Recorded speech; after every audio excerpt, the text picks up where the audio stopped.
Banyak sekali hal yang ingin kami gali dari Bang Arya, karena Bang Arya yang betul-betul ordal, Bang, orang dalam, tahu persis pertimbangan kenapa STI akhirnya dicopot. Tapi kita boleh ke Pak Rahim sebagai tokoh bola nasional melihat dinamika yang terjadi, Pak. Ekspektasi publik sangat luar biasa ketika STI ada di Indonesia dan akhirnya diganti dengan berbagai pertimbangan. Salah satu hal krusialnya tadi adalah komunikasi antara pemain dan juga pelatih yang tidak harmonis, gamblang disebutkan oleh PSSI. Pak Rahim bisa gunakan boleh mic-nya, mikrofonnya, Pak. Mohon izin, Pak. Pelaku langsung nih soalnya. Aman, Pak, sudah. Sudah nyala, Pak. Saya nggak begitu tahu persis suasana di kamar ganti istilahnya, ya, antara komunikasi pemain dan pelatih gimana, saya nggak tahu persis. Tapi saya rasa kayak nggak masuk akal gitu ya.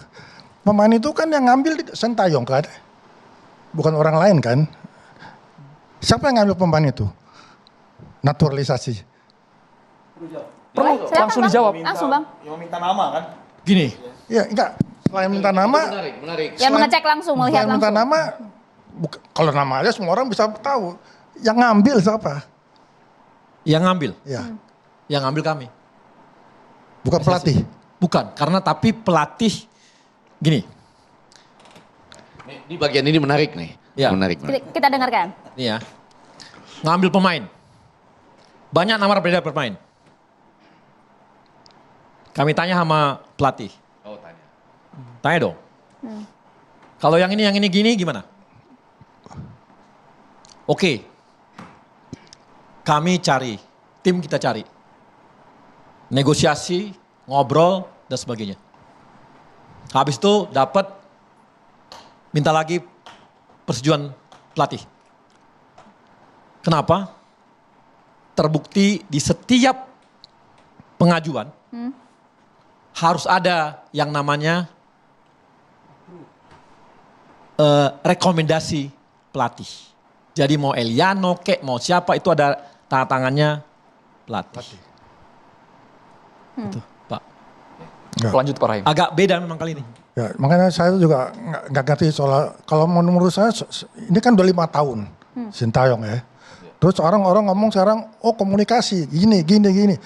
Di dalam, saya kebetulan saya bukan pengamat, saya pelaku.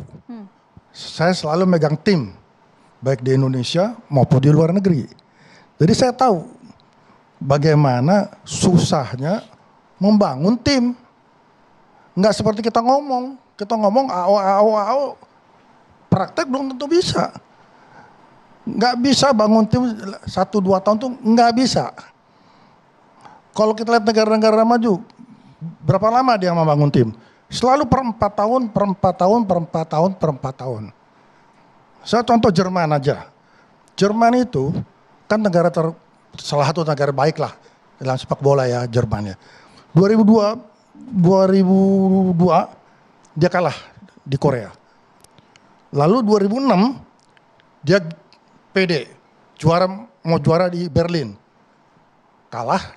2002 kalah, 2006 kalah, dia coba lagi regenerasi 2010, kalah lagi 3 kali 4, 12 tahun, 2014 baru dia juara. Jerman berapa tahun? 14 tahun coy. Indonesia pernah jadi juara nggak? Kan nggak pernah. Jadi kita juga mesti bertahap. Kita jangan kayak seolah-olah kita ini hebat atau gimana. Kita mesti tahu diri lah gitu. Bahwa Indonesia itu mesti kelasnya di sini, bertahap. Di AFF aja kita nggak pernah menang, ya kan. Nah, tapi sekarang di Pre-World Cup ini kita di ronde ketiga kalau nggak salah. Belum pernah kita ronde ketiga, ronde ke-1, ronde kedua. Jadi pada waktu itu saya udah bilang, Pak Erick Thohir itu benar. 5 tahun dia pegang tuh konsepnya untuk lolos Pre-World Cup ini ya. Kualifikasi. Tapi saya kaget kemarin lihat TV, tahu-tahu bukan dipecat lah, tapi diganti lah Pak pelatih, diganti lah ya. gitu ya. Diganti Pak. Diganti dan Diakhiri, Pak. mau di replace sama pelatih ada dari Belanda ini. Siapa pelatih Belanda? Kluivert, Broncos sama Van Gaal. Van Gaal. Dari 3 ini, siapa yang paling senior? Van Gaal. Van Gaal. Tapi mungkin dia udah 70 sekian tahun ya. Mungkin kita cari yang lebih muda ya. Yang lebih muda adalah Broncos sama Pak Clifford. Kalau saya disuruh pilih, Broncos saya pilih. Karena Clifford tidak ada rekornya sebagai pelatih yang bagus. Nggak ada rekornya, ya cuma asisten-asisten aja. Dia pernah pelatih dari Curacao tuh di Amerika Tengah situ. Tapi satu itu dia cuma asisten-asisten aja. Anaknya di Bournemouth malah anaknya. Jadi maksud saya gini, saya waktu saya megang tim saya tuh, sorry bukan sombong, di Indonesia nggak pernah nomor 5, nomor 6 nggak pernah saya. Nomor 1 atau nomor 2. UMS 80, kok nggak nomor 1, saya nomor 2. Tepuk tangannya boleh dong buat Pak Rahim.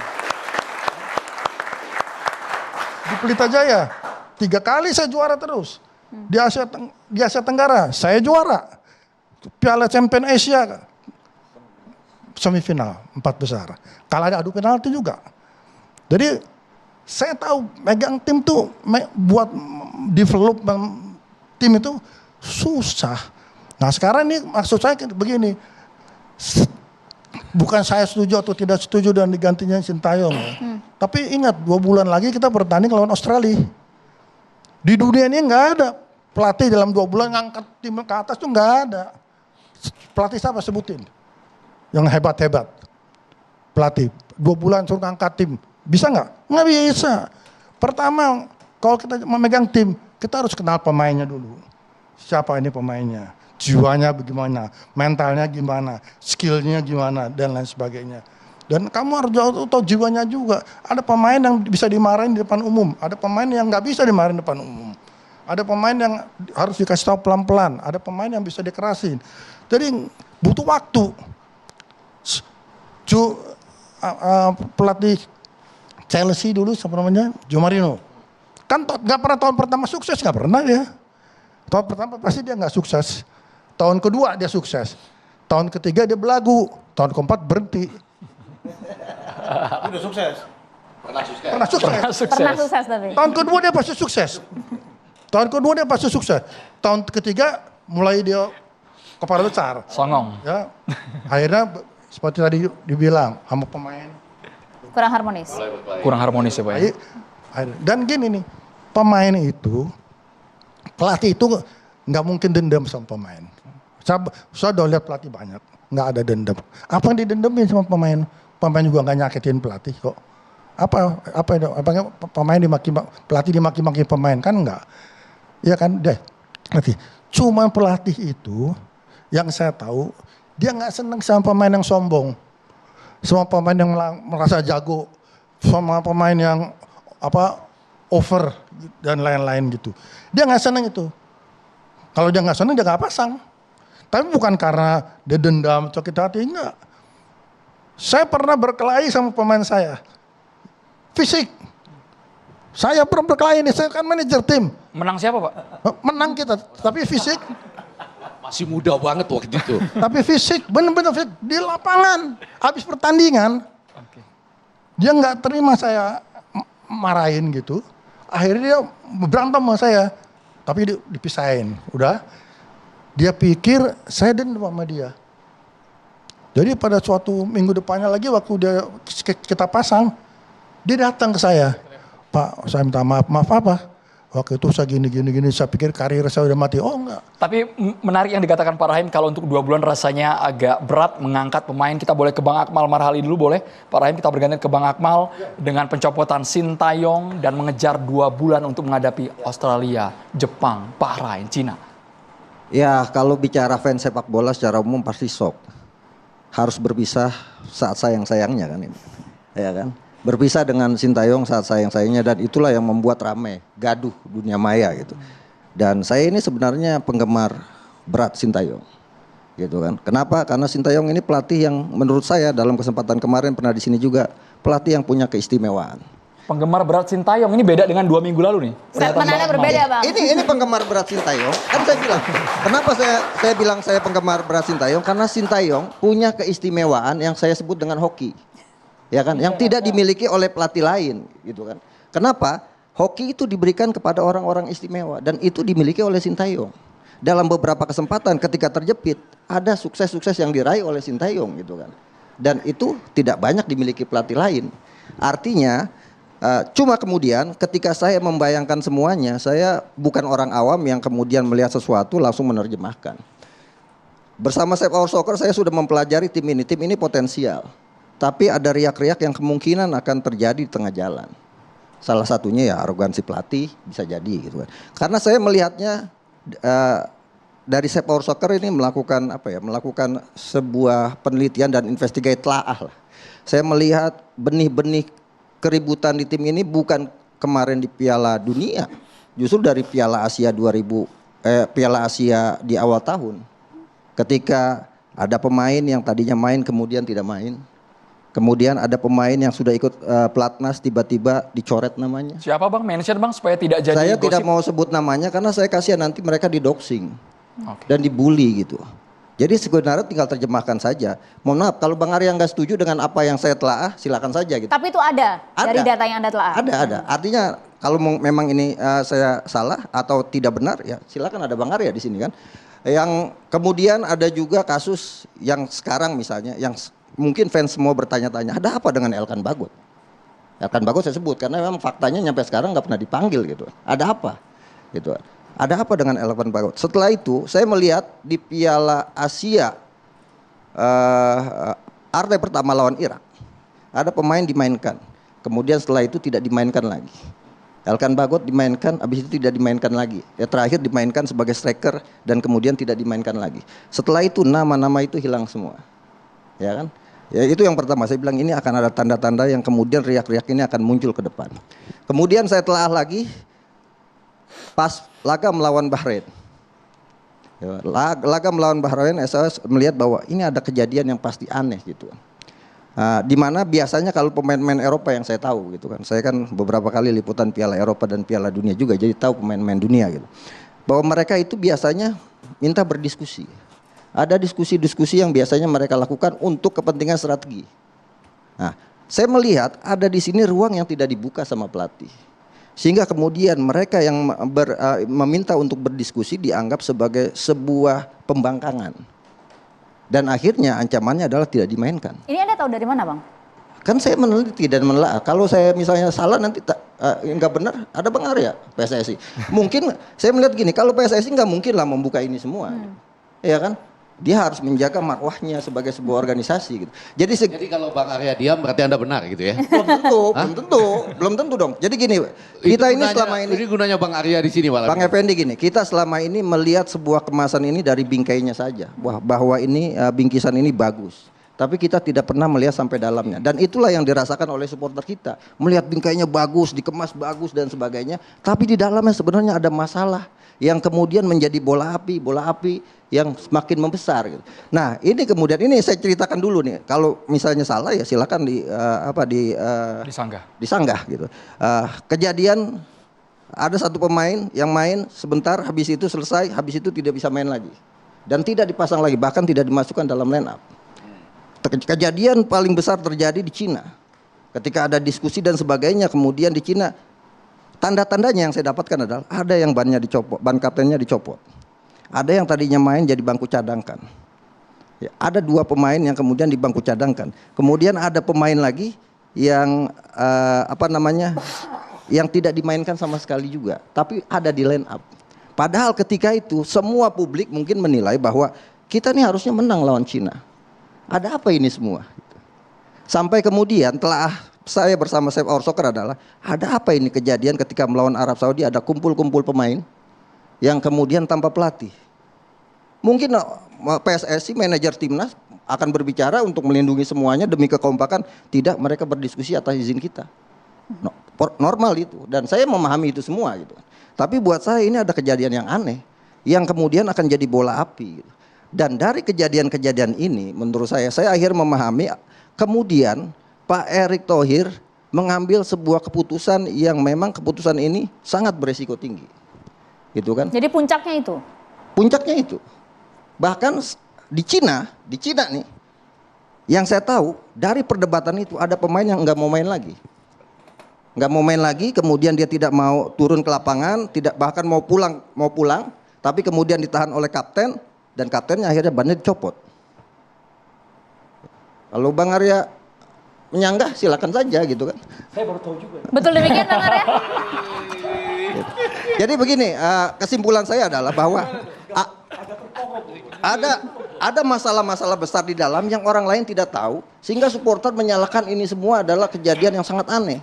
Nah, saya awalnya sebagai pecinta tim nasional kaget juga tiba-tiba mendadak. Tapi ketika saya kemudian mempelajari semua hasil telah ini, ya wajar kalau kemudian ada keputusan yang Tapi maksud mendadak kami ini. jangan juga katanya-katanya Bang. Kan kita Ini butuh nggak faktanya. Itu dia. Anda dapat Faktanya dari mana, mana Bang? Bang Kalau Akmal? Safe Hour Soccer kan selalu bicara dengan fakta.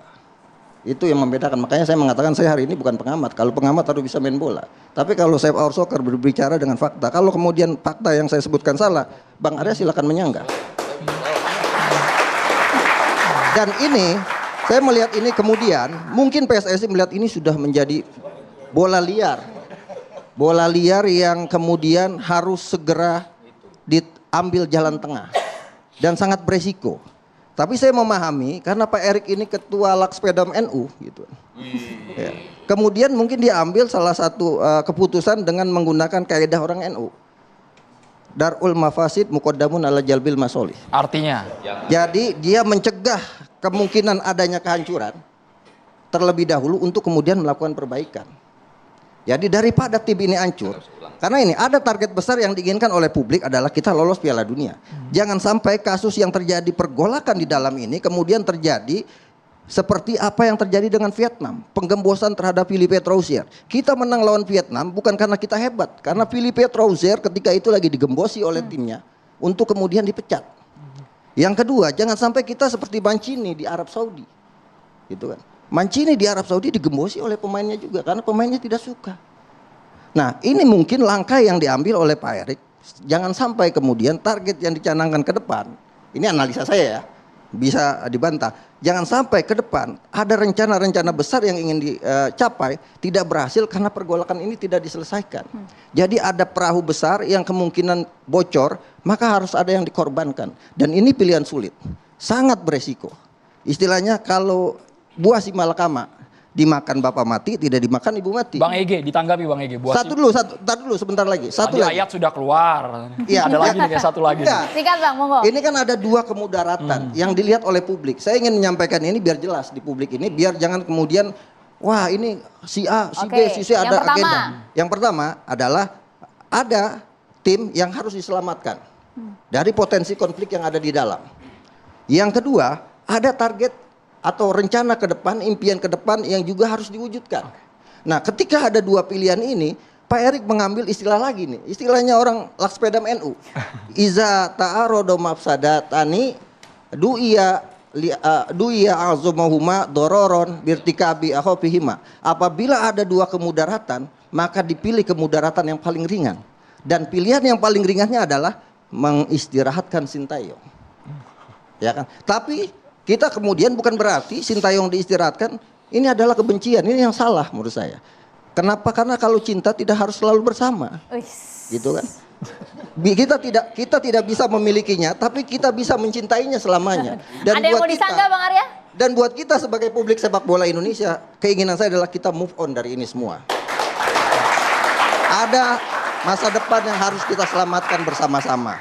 Sintayong harus kita katakan dia adalah pelatih yang telah memberikan warna sepak bola Indonesia, ikut membantu transformasi sepak bola Indonesia, makanya kemudian harus kita berikan apresiasi. Tapi di satu sisi ada target bangsa Indonesia yang juga harus dijaga. Dan itu juga harus kita jaga bersama-sama sebagai pecinta sepak bola Indonesia. Jadi pokoknya STY selalu tetap yakin bahwa ke depan siapapun pelatihnya kita harus yakini tim ini harus berjalan ke di rel yang sesungguhnya untuk mencapai tujuan yang diinginkan. Bang Ege STY selalu tetap yakin tim ini harus maju Bang? Iya, saya kembali tadi menyatakan bahwa saya juga merasa salah dalam konteks ini. Tadi cerita-cerita ya soal saya tadi cerita kan ke Piala Dunia. Ini senior betul, Bang Raim Sukasado paling senior lah di antara kita. Terus kalau bicara Piala Dunia saya mulai melaporkan, menyaksikan Piala Dunia itu 1990 lah ya. Senior-seniornya waktu itu ada semua di Marsis, Nigara, Suryo Partomo dan lain-lain. Kalau sama Ucup kita sama-sama mengejar Presiden FIFA waktu itu ya, sampai ke Timor Leste itu. Iya, untuk menanyakan ini sebetulnya bagaimana sih mengenai federasi kita waktu itu. Boleh nggak begini dan lain sebagainya. Sama-sama kita ketemu di beberapa Piala Dunia juga. Tapi dengan pengalaman itu, saya mau jujur mengatakan, saya salah juga karena saya nggak bisa memahami, disebut-sebut pakar komunikasi, saya nggak bisa memahami komunikasi apa yang sedang terjadi di dalam federasi juga, mau kita sampaikan juga, termasuk juga fenomena Sintayong ini gitu. Nah saya mau pertama kali mau bilang begini ya, tadi begitu saya melihat Sintayong ini, terlihat bahwa Sintayong ini diberikan semacam keistimewaan yang besar sekali, lebih dibandingkan pelatih-pelatih lain. Ini bagusnya kalau ada Bang Arya di sini. Artinya kita bicara apapun, kalau nggak dibantah relatif benar lah. Gitu. Berarti saya benar. Apa, tadi benar, belum dibantah dari tadi gitu. Oh belum. Termasuk tadi yang bahasa-bahasa NU juga nanti akan ditanggapi oleh Bang Arya gitu ya. Akan ditanggapi. Nah saya mau bilang begini, dia kalau dalam komunikasi nih, orang itu nggak bisa menjadi besar atau menjadi berlarut-larut kalau tidak memang dibiarkan gitu. Jadi maksud saya ada memang yang diberikan sedemikian rupa sambil dinikmati juga. Jadi misalnya nih ada pemain mau dinaturalisasi. Wah itu mula-mula beberapa exco, ketua umum berfoto bersama ditampilkan di DPR-nya.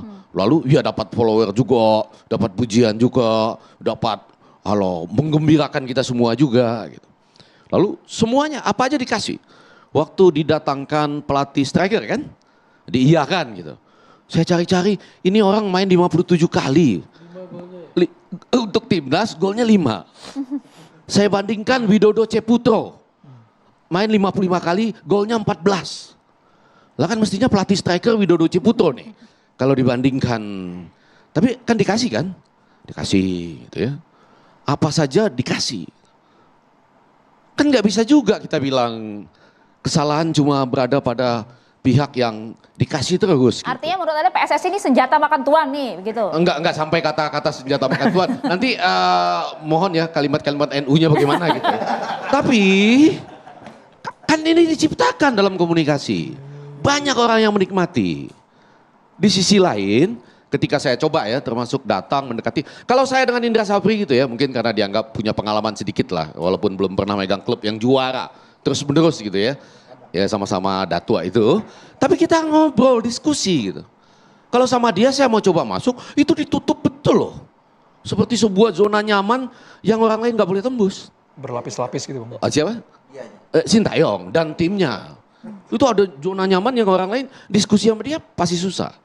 Dan saya memang gak bisa diskusi bahasa Korea juga gak bisa gitu ya kan. Kan ada Kadang-kadang saya bingung tuh, ini pelatih Pak Sintayong apa JJ gitu ya misalnya. Tapi intinya itu tertutup sekali untuk kita bisa diskusi. Nggak apa-apa, saya tetap kagum saja gitu. Sampai pada saya mulai lihat beberapa keanehan. Tapi saya bagian komunikasi aja lah ya, nggak usah terlalu panjang. Yang pertama, kalau tadi dinyatakan bahwa 2026 ini ya, kita tidak target untuk masuk ke Piala Dunia 2026. Loh siapa yang pertama kali menyatakan kita itu memang targetnya masuk Piala Dunia 2026? Siapa dong? Yang pertama kali mengatakan sampai bangsa Indonesia dan kita semua ini, ya kan? Kita pernah dengar kan bahwa kita sekarang sedang berusaha lolos Piala Dunia 2026. Betul nggak tuh? Iya kan? 4 besar kan paling nggak. Hah? Targetnya 4 besar paling. Bukan lolosnya. Ya lolosnya juga. Iya. Siapa yang bilang pertama kali? Karena peluangnya ada. Enggak, bukan, ya enggak apa-apa. Maksudnya siapa yang bilang pertama kali? Ucup kali, pertama kali yang bilang. Bilang tapi itu bisik-bisik aja sih sebenarnya. Terus siapa? Keras amat. Saya bilangnya ke Pak. PSSI nggak bilang? Bilang ke Bang Arya waktu itu. Publik, Pak. Dengan pencapaian. Boleh pakai mic Bang? Boleh pakai mic Bang? Enggak, saya mau bahas komunikasi nih. Sampai hari ini kita berpikir 20 Maret, 25 Maret, 5 Juni, 10 Juni itu tanggal-tanggal penting buat kita lolos ke Piala Dunia. Lah itu siapa yang bilang pertama kali? Di situ tuh saya merasa salah tuh. Tahu, saya juga berpikir nggak bisa nolong apa-apa ahli komunikasi. Karena semua orang udah bilang harus lolos Piala Dunia 2026. Siapa yang bilang? Sintayong? Atau enggak juga kan? Atau federasi? Jawabannya Nah, boleh atau kita siapa simpan tuh, dulu, Bang? Bang. Jawabannya disimpan dulu, Maria. Itu satu. Enggak, supaya dua nanti pertanyaan muncul. Semua bisa bahas, termasuk ada Diki, ketua umum kami di Persija nih. Pertanyaannya, Jackmania. Yang kedua, AFF. Itu betul-betul nggak ada target? Atau kita ada target? Ada. AFF ada Sampaikan target, nggak ada, Bang. yaitu, Loh, gini. Sudah nyala, Bang? Yes. yaitu, Gini ya. Ucup aja barusan bilang nggak ada target, itu AFF gitu. Gini. Di kontrak ada. Yaitu, Ya, udah itu aja. Oke, ada. Artinya siapa kemudian mencetuskan? nggak bisa nih. Tapi, Bang, gini. Tapi ya, artinya ini ketum ini pun Ya, minta yang terbaik. jangan. Terbaik. Terbaik kan bukan berarti kalah total-totalan gitu. Masa terbaik kalah total? Kalau terbaik kalah total kita nggak usah maju. Boleh nggak orang lain berpikir ini menjebak nih? Enggak, gini. Nggak, saya cuma mau nanya, boleh nggak orang lain berpikir, oh ini menjebak nih? Sebentar dulu, Bang. Ngasih bilang nggak ada target, lalu lanjut, begitu nggak tercapai targetnya, gue pecat. Sampai hari ini Nggak, saya cuma mewakili perasaan orang di luar sana. Iya, iya. Walaupun 24 Desember perasaan kita di sini udah sama kan waktu Gini. itu. Gitu. AFF tidak ada dalam masukan kami, maksudnya bukan tidak ada, kecil lah dalam sebuah skema itu. Enggak, pertanyaannya komunikasinya sederhana iya, aja. tapi- ada target nggak? Gini, target terbaik. 1, Terbaik itu lolos. semifinal lah. Oh, terbaik itu? Ya semifinal. Terbaiknya semifinal ya? Oke, target ada sampai semifinal. Jadi bagaimana kemudian diartikan dalam bahasa komunikasinya? Sesaat lagi kami kembali untuk Anda di Jatah Demokrasi. Panjang nih Bang, panjang.